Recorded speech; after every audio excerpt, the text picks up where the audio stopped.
You never know. Isang kwento lang, baka makasave kayo ng buhay. Sobrang bilis ng panahon. I was diagnosed with breast cancer 2001 and now it's 2022 na. Kasi nung panahon na yon, nung nagkakimo ako sa US, ang nagpagaling talaga sa atin is yung I Am Amazing Barley natin. Tinry ko lang siya kasi sobrang hirap yung dinanas ko sa chemotherapy at the time. Kasama ko si Lexi, yung aking anak dati who was only 6 years old at the time. Ngayon, Diyos ko, 28 years old na siya. And my only dream back then was makita siyang lumaki, makita siyang ikasal, na sana Lord, huwag mo muna ako kunin. Yun lagi yung pinagdadasal ko noon. And yet, sobra-sobra pa doon ang binigay ni Lord.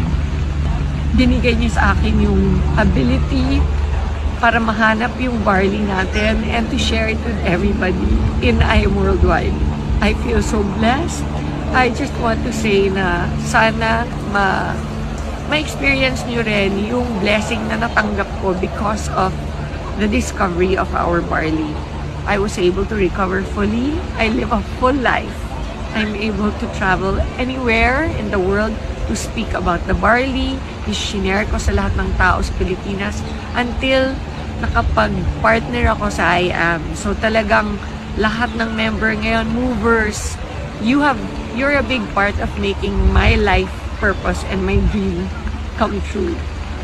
Continue to bless others, continue to be proud of our products. Hindi lang ang barley, lahat ng produkto natin talagang pinupursige kong gawin with the best quality products from all over the world.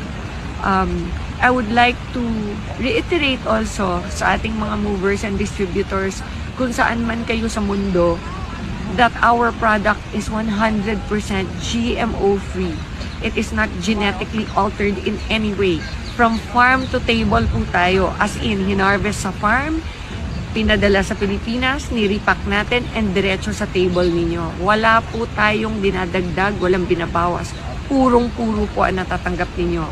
Organic, meaning to say po, pag organic, nagbabago ang kulay, nagbabago ang lasa, nagbabago ang amoy, nagbabago ang texture. Huwag po kayo nagugulat or nababahala kapag nag-iiba. Normal po yun kapag organic. Isa pa, we are gluten-free also. So kahit po hindi nakakakain ng mga wheat or oats ang isang tao, pwede po nilang i-take ang ating barley. Hindi po sila sisikmurain. In fact, magagamot pa po ang acidity ng katawan natin.